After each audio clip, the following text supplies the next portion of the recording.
All right, guys, so moving on to our next story, I have a special person on for this one. This is going to be an audio-only version of the podcast, or of this version of the podcast. Hello, John. Hello. So we're talking about for this one. Now, I love Tristan a lot. Usually it's just Tristan and I. Unless Tristan's gone, then I'll try to get some other people on. If he's off doing something, he's very busy, usually out of state. But in this case, you're the Star Trek nerd here. It's between you I'm a Star Trek nerd. Call it what you will. Yeah, well, in terms of all of us that are on those guys in general, it's usually between you and Anthony Toto. And Anthony Toto, while he loves Star Trek Generation, I consider him at least more of a TOS nerd, a little bit.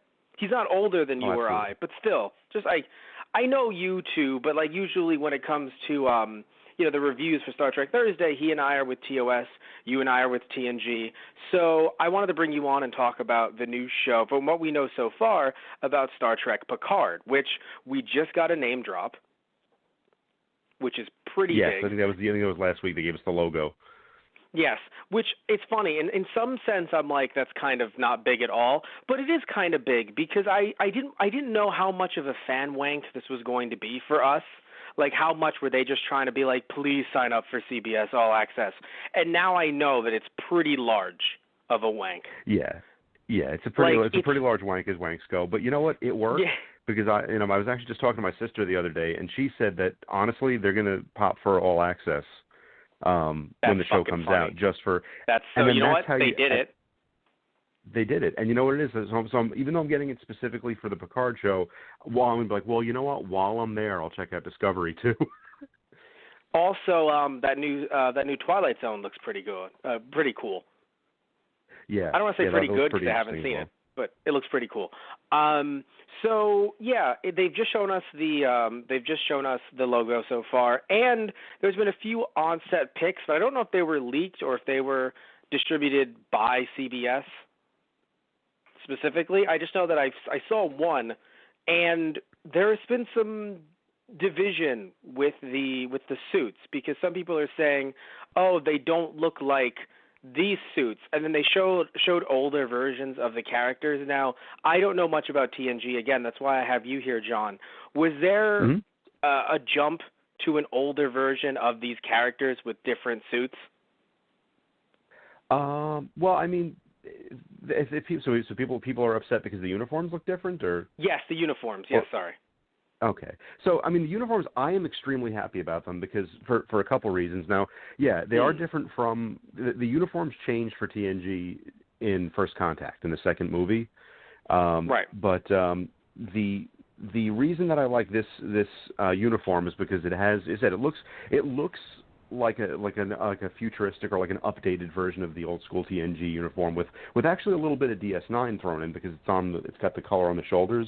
But what my huge thing that I'm completely on board with these uniforms is the frickin' communicator, because that is the communicator that they were using there was a certain episode where there's a flash forward to basically now to like 20-30 years after the events of the show, and and any time in any series there's a time skip to the future, they use that communicator, and that's on the Picard show, and that's really awesome.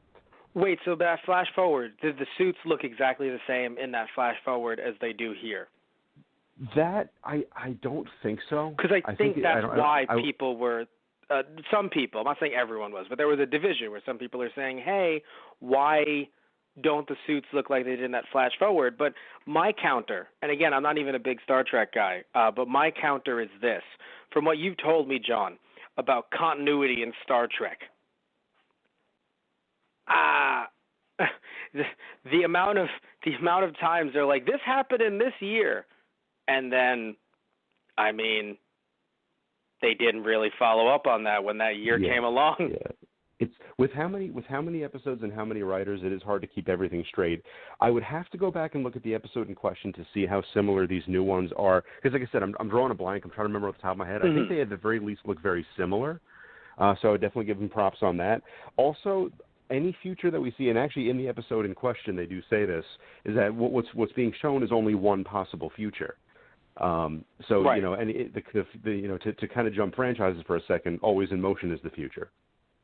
Well, I would say even keeping it within the same franchise, just with everything that's going on with the Kelvin timeline. That's the name of it, right?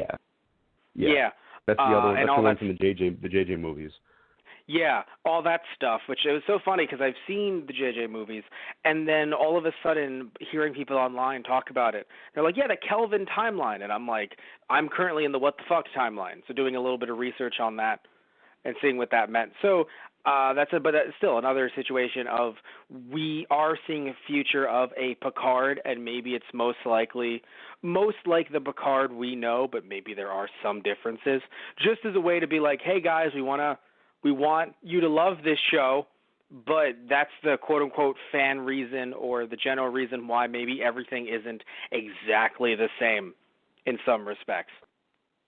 Yeah, so there's going to be changes, and I would have to look back. Now I kind of want to look back at the episode that I'm talking about and see how similar they are. The placement of the rank pips, I think, is very similar to those uniforms.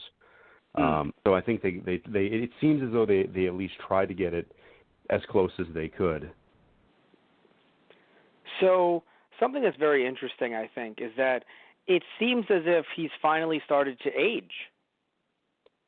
Yeah, it had to happen eventually. That vampire curse would eventually wear off. I'm just confused because I'm just like, Patrick Stewart aging? All right. I guess I'm on board. Right. And you know what? At least he doesn't have aromatic syndrome in this future, so that's good. What? I'll just let that sit with you for a little while. You'll get there. Okay. No, but I'm pretty sure that he is currently. So question 2, how far in the future do you think they're going? And again, this is just pure speculation at this point because I don't think anything like that has been confirmed. How far do you think they would go? Because when we look at the first episode of TNG, which you and I talked about, the pilot, over at Star Trek Thursdays, when we talked about that, we saw that Bones was in his 130s. So, yeah. I mean, first of all, in the show itself, do they give? Because again, I actually have not seen the entirety of TNG. John, do they give an age on Picard? On screen, I don't think so. I think he has an official age, roughly. I think because I know that Patrick Stewart was in his 40s when he started the show. I don't really know if they ever firmly established how old Picard was supposed to be. And if they did, like I said, I don't quite remember. I don't think so. I think the only people whose ages they established were like Riker and like one or two other people, but there was no like on-screen mention of his age. Although I bet I could probably you could probably go to Memory Alpha and look up Picard's birth year, and then 2364 is the first season. Okay, great. So I'll look that up, and while I'm doing that, I want to mention the reason why I'm saying this though is because again, Bones being so old, and also by the way, allegedly Patrick Stewart is in his 40s and not 140s. That's just alleged. So he claims to be in his 40s at the time, and so he's in his 40s. The character unsure at this time. Again, I'll be looking it up, but still, I'm wondering how far ahead they can go because. Have they in previous series shown characters that are also in their 130s, or was that just something that they did for the first episode of TNG? Well, I mean, as far as if I have been a little bit, like I said, the news about the uniforms and the logo was the first news about the show that I've seen in a while, and I haven't really did a whole lot of digging. But if I remember correctly, I feel like they had wanted it to be almost real time, like as far in the future now as the end of TNG was from now. So it's been 94 was when TNG. Okay. Oh. Yeah. So. Okay, 94. So TNG ended in 94. So I think it's supposed to have been like, would that be 25 years? I think like 25, 30 years from the end of the show. So I'm only asking, though, I meant like in general, in the general Star Trek universe, have they ever shown a character who was older than humanly possible in our universe, other than Bones? To tell you the truth, it doesn't happen that often. You do get a lot with races like Vulcans that are long-lived. Well, you don't really see a lot of super old humans. Come to think of it, actually I never really even thought about it until now. And like I said, feel free in the comment section to be like, hey, Ass Tractor, what about this guy in this one episode of Enterprise? John, while I love that people correct us in the comments, I actually do, especially if we're legit wrong. Okay, I actually do enjoy that. But I love how when John says it, he's like, hey, Ass Tractor. You said that before. Actually, no, that might be from a take that we didn't get to sadly use when it came to the pilot. That's my go-to. That's my go-to. Like, haven't you seen every episode of Star Trek? And like, don't you have it memorized? Why is the person who's a fan from California? Californians are constantly taking me to task on my lack of certainty about Star Trek minutia. He was born July 13th, 2305. Okay, so 2364 is the first season of Next Gen. So he was probably intended to be old. Patrick Stewart is. So 59? What are we talking about? 50, late 50s? Wow. Huh. But yeah, I guess there you have it. Yeah. All right. So then he'd be in his 80s. Yeah. By the time this comes out. All right. Now here's the thing. But for his 80s, he looks great. Yeah. Right. Again, Bones also looked good for his 130s. To be honest. Yeah. Yeah. Really. So okay. This is what I'm confused about. Is this so? Nothing. So I know that Picard was never meant to be Kirk.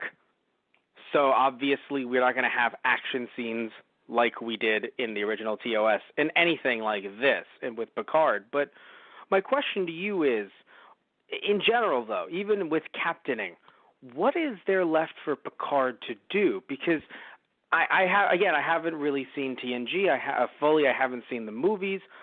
Even though I know that you want to see more Picard, everyone wants to see more Picard. Hell, I'm actually interested in this. And again, I haven't even finished the series yet. I could hate the series by the end of it. But still, what is there left for Picard to do? Where else can he boldly go? I'm being serious here. Well, the thing is, I feel like I said, and only time will tell, but it seems like, especially because of the title of the show, I don't know how much of it is going to be focused on him as a character, and how much is going to be focused on the universe, the state of the Star Trek universe. In this case, post Nemesis. It would be nice, but the name is in the show, so it's trying to be like, watch for Picard, give us your money for Picard. So, what is there left for Picard to do here? Post Nemesis, you said. Actually, I'm sorry, you first. Yes. Sorry. Yeah, so post Nemesis, which we really haven't gotten much in the way of, other than like the beginning of the first JJ movie. We haven't gotten a whole lot of post Nemesis type stuff. But a lot of the things that discuss the future during the series, whether they were illusions or possible futures or whatever, always tended to lead toward an ambassadorial role for Picard as he got older and as he got on in his career. Because when you think about it, that's his strength. Each captain is good at something different. Kirk was an adventurer, Picard was a diplomat, Sisko is a builder, Janeway's a scientist, and Archer's like a soccer dad. You need those. Is that Scott Bakula? That's Quantum Leap. Oh boy. But yeah, so everybody's, Picard's strength is definitely diplomacy. Out of all the captains, he that seems to be his strength. So I feel like that's probably what he's doing at this point. Like I said, I'm sure he's still in command of the Enterprise E. But maybe at this point he's starting to wind down. He's looking to retire, which is funny because in his conversation with Kirk said never retire. Don't let him put you anywhere but on the bridge of that ship. So. But you know what it is? I also think that because this is very much seems to be made with exciting the fans in mind, I don't think people are going to want to see Picard anywhere but on the bridge of the Enterprise. Do you think they're going to make a brand new set of bad guys, or they're going to try to literally fan wank, to boldly fan wank? They're going to try and go, how do we get the Borg back? How do we board this place up? I'm not. The thing is that would be a total, like I said, as far as like fan service, that would be up there. I don't think they're going to go back to the Borg with Picard because I feel like he ran through his arc with them, with with First Contact, because like First Contact was like this time it's personal, the Borg are back, you know. So this time it's personaler. And you know what? It's unfortunately not going to happen, at least not with the same actor, because the actor who played him passed away. But there was a very good and very underused arch nemesis for Picard in a few episodes of TNG. He's a Romulan. His name was Tomalak, and he was like a Romulan captain, and he was kind of like a match for Picard as far as like wits and resolve and things like that. So that would be cool to see them face off against each other, especially because a lot of things have been happening. Something will probably happen with Romulus, because Nemesis showed the seeds of initial cooperation between the Federation and Romulus, and the first JJ movie had Romulus being destroyed. Right. So and I remember hearing, I said, don't quote me on it. This could be something in my brain, but I remember them saying something that would play, like the destruction of Romulus in the first JJ movie would play a role, like that would be dealt with. That would be interesting to kind of see how that. But this is not going to be Picard from that timeline, though. No, because a new offshoot timeline has been created. This is definitely going to be Prime. I mean, I say definitely, but almost definitely going to be the Prime timeline. You know, because that's what people have been wanting, is like, you know, something in the Prime timeline from after Nemesis. Right. Is Discovery in the Prime timeline? Yes. Okay. The reason why I ask is because I'm only asking because I'm pretty sure Sulu is gay in, which I'm not saying he was gay in the Kelvin one, but I definitely, like, I was sitting there and I was like, wait, are they? Like, I saw, and also I believe they had some tie-in to Zachary Quinto as Spock. By the way, I haven't seen it. I'm just curious. So jumping back to Prime though, and jumping back to this, to TNG and to Picard. Do you think we're finally going to get that Q sex scene now that anything can assumingly happen on All Access? And they're calling it All Access for a reason. So you think we're going to get that? You know what? Here's hoping, because if they truly say All Access, then that's the only thing for it. And honestly, the Q Picard shippers have been waiting for 30 years now. You know, so I say if we're gonna throw them a bone, let it be now. CBS is getting into making video games, and it's going to be Picard and Q VR. But seriously though, here's the thing. So all jokes aside though, do you think we will have some type of Q, not reference, but some type of, because again, I don't know if Q has been disposed of in some way in TNG. No. Do you, okay. So then, right, you've told me Q is in other series. Q turns up on other shows, and he's just, he's there. You can't get rid of him. Okay, so the way, again, this is just me asking as someone who's just kind of like, I sort of know this. So TNG, obviously not the last Star Trek series, duh, but also not the last Star Trek series in the timeline going forward, right? That was Voyager? I'm talking about going forward, not back. Chronologically, the last TV series was Voyager, because Enterprise was a prequel. Got it. Right, thank you. So then do you think there might be any ties to Voyager or any other characters appearing from TNG, or do you think that they kind of looked, even though, because I would love LeVar Burton to come back, but do you think they just kind of looked around and they were just like, no, it's just going to be Picard? No, they're going to focus. I think there's definitely going to be focus on, or at least appearances by the other guys as well. And certainly it's right there on the tin. It's going to be a Picard-centric thing. But I would be very surprised, especially if LeVar Burton didn't turn up, because he's still active. He's still out there. As far as whether Q could appear, John Delancey is still very active in the fandom, a couple fandoms actually, and as everybody knows, he was in My Little Pony also, so he's great guy, loves all the different groups. So it was conceivable that he could turn up, and I think it would be really awesome if he did. The thing is, the only reason why as much as I like that, I would have my doubts, is because it seems like a kind of a down to earth kind of thing, like a very, like I said, that's just a hunch on my part, but it feels like kind of an intimate, realistic sort of character-driven thing. So I don't know how much over-the-top, like, sci-fi, high-concept sci-fi stuff will happen. A lot of it seems to be a very personal show. Oh, so you think it's going to be a bit more. Have you seen Logan? Yeah, that's kind of the first thing that popped up, to the point where people are making like parody trailers and stuff, or like parody posters. It's like one last mission. So yeah, I get kind of a Logan vibe from it. I'm hoping it doesn't take after Logan in every respect. But my fucking God. Oh God. I would just love Picard. Picard, come over here. I'm fucking 90. Jesus. Could you imagine if they fucking bring back Will Wheaton? Could you fucking imagine? Hey, Captain. Yeah, holy shit, Wesley, I'm fucking 90. What do you want? I honestly, my hope, like I said, my hope is that Will Wheaton might, because I said Will Wheaton is active in fandom, so who knows? He might turn up. I think there were rumors they're that not going to bring back. No, they're not. They will not bring back Will. They will bring back William Shatner before Wheaton.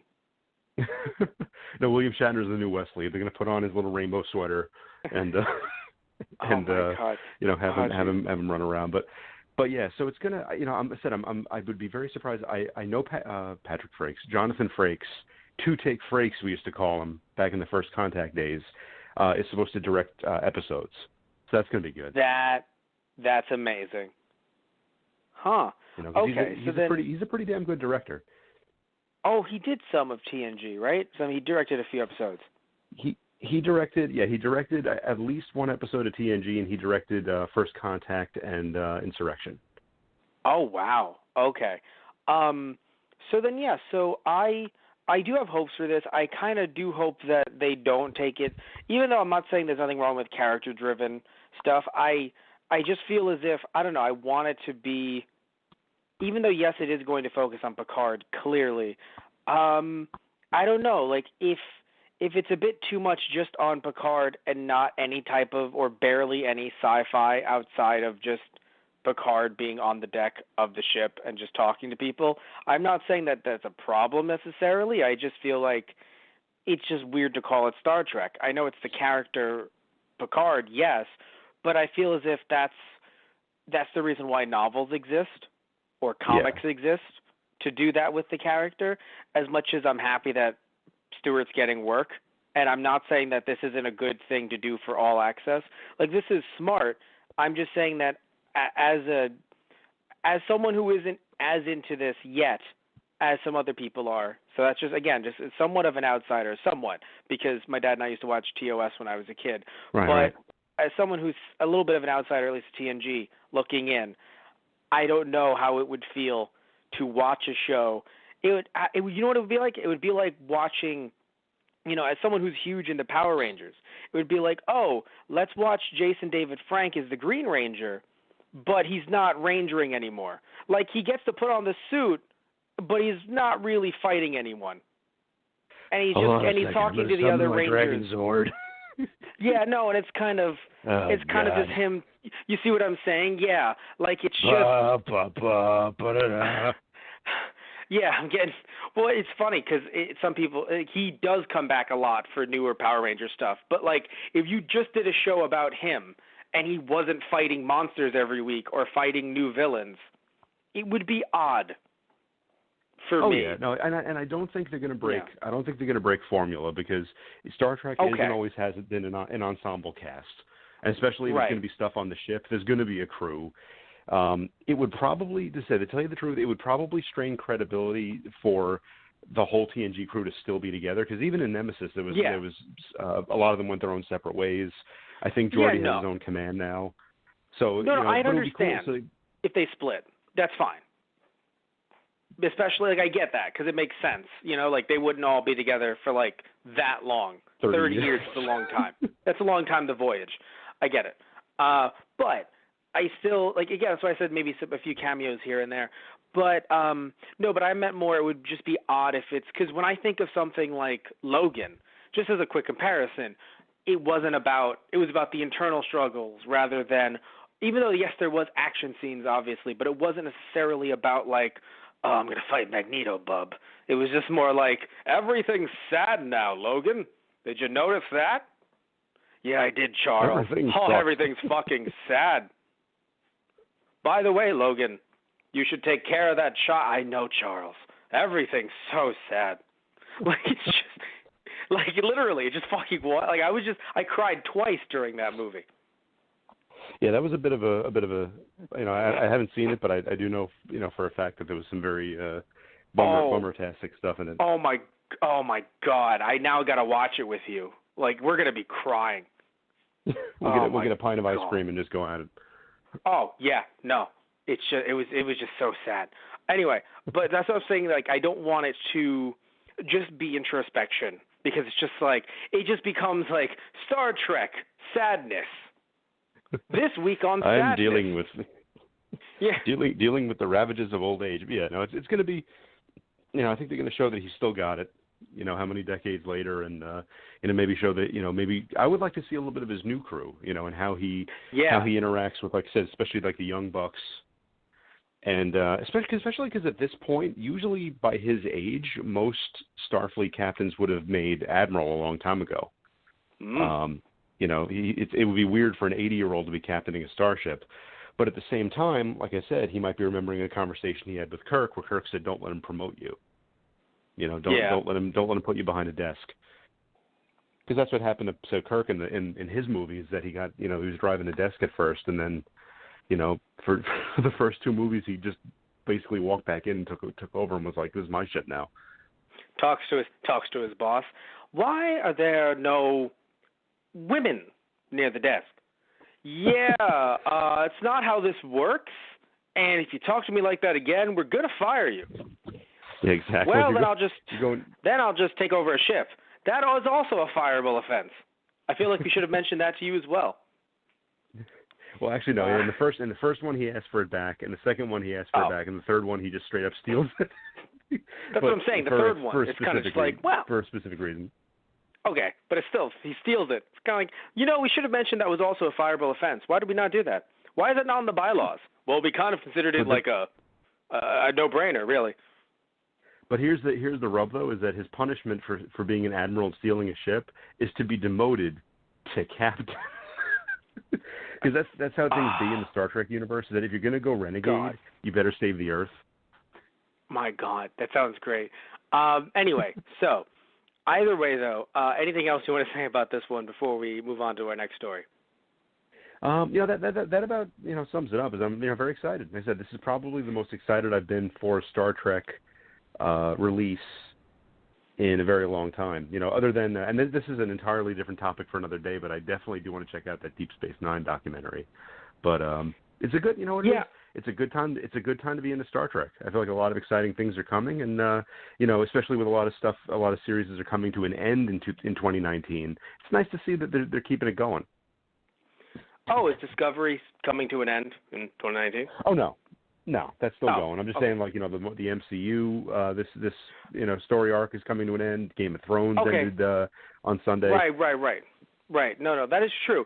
And I'll say Episode this much, 9. you know, I'll say this, something that I am happy about as well, something that I was a little bit nervous about with CBS All Access. I thought they were going to pull their ties immediately from Netflix. And maybe that will come in the near future, but I'm happy that I could still watch TNG with you and do the episodes, and also, you know, review the episodes, and also do the same with TOS with Anthony Toto through Netflix. Because it would kill me if once CBS All Access was announced, it was like, by the way, we're pulling everything. No, that would be a nightmare. I mean, that would still, to tell you the truth, I would still, especially for only $5 a month, which I think it doesn't come up to very much. I would still pop for it. It's actually, I think, less than Netflix, but still, that would be obnoxious that you had to get an entirely new service for it. It definitely would be, but, you know, and thankfully they didn't, because again, like, you know, I'm sure they're going to, you know, pull the contracts eventually, but as of right now, it's a good transition, because there are some situations, like with Marvel and Disney, where, I mean, technically it's not pulling the contract because they're creating new content for Netflix, to be fair, but still, all those Marvel show cancellations were rough, especially, I don't know if you know this, John, in the contracts for those shows, so we're talking about Punisher, Daredevil, Luke Cage, Jessica Jones, and Iron Fist, I would say Marvel, Disney can't and slash Marvel can't actually create new shows with those characters or use them in a movie verse or anything like that for 2 to 3 years after their show ended on Netflix. Oh. I don't know why that was put in the contract, and frankly, I don't know why it was then shut down, because apparently Netflix decided that, not Disney or Marvel. They're both like, we're actually confused because we thought things were going somewhat okay, but it seems like Marvel, goddammit, Netflix was just like, no, cancellation, and so now they're stuck, and it's kind of frustrating because it's like those shows were actually pretty good. Some of them, varying degrees of quality, but Daredevil season 3, my God, that was amazing.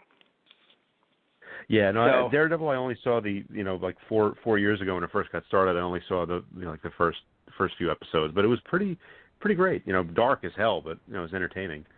yeah, no, it was really good. That's the thing. So it's it's frustrating, but so that's why in this case with their archived content, I'm really happy that they've left it on. We can have a blast with it, and eventually when I decide, or when one of us decides, like, well, actually you're deciding sooner than I am with Picard, but still we can make that transition without it seeming like it's a huge, crazy, just snap your fingers, half the stuff, half Star Trek stuff is just gone from Netflix. No, we're not gonna Thanos the Star Trek selection. No. And, you mentioned, start being a fan of Star Trek now is good. I got to say, even just flipping channels on TV, yes, traditional television, there's a decent amount of channels that actually have Star Trek episodes up, like BBC America. This is not a plug, but Heroes and Icons, like I said, depending on your cable provider, Heroes and Icons, and I swear it's almost every weekday, has the first 4 series. It has a TOS episode, you get a TNG episode, a DS9 episode, a Voyager episode, and an Enterprise episode at least 5 days a week, possibly even 7 days a week. I said we tend to, we'll sit down and we'll watch it. So that I saw, nice. and you could buy merchandise and stuff. So, like, awesome. Speaking of a good time to be a Trekkie, that's like incredible. Yeah, so for me, just flipping either BBC America or something called the El Rey Network, which the El Rey Network, again, it's not a plug, but dear God, that's a fucking amazing channel. Because, John, this is a channel that during the holidays has kaiju marathons. Ooh. So literally they have the Godzilla marathon, where it's like Godzilla with like a Christmas hat and the bumpers screaming and then, roaring, and then, and then they'll just play all Godzilla movies all day, 24/7. Now, is that a Christmas tradition? Is that a Christmas tradition for you? That's become your Christmas story? Now it is. That's one thing. 2, they play Quantum Leap every day. Oh, boy. Actually, this might be your channel. They have not just Quantum Leap. I know you're not the biggest fan, John, but Quantum Leap, they have Stargate, they have Star Trek, they have X-Files. Yeah, that actually sounds like Heroes and Icons. And to tell you the truth, though, I like Scott Bakula enough from Enterprise that I would probably check Quantum Leap out because it looks cool. Again, after crying from Logan just to chill everything out, we'll watch Quantum Leap. Exactly.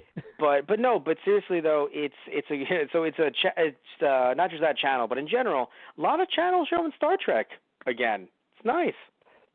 Sci-fi. So even if you will show it every now and again. Even if you didn't have Netflix at any given time, you'd be able to turn on the TV and catch an episode. Depending on your package. So honestly, like it does feel like Star Trek is alive and well, and that's good. Even if people don't like the newest, Discovery for some reason or another. People always hate the newest whatever it is. Yeah, that's true. But still, no, it's nice that it is nice that they're creating new spin-offs and things like that.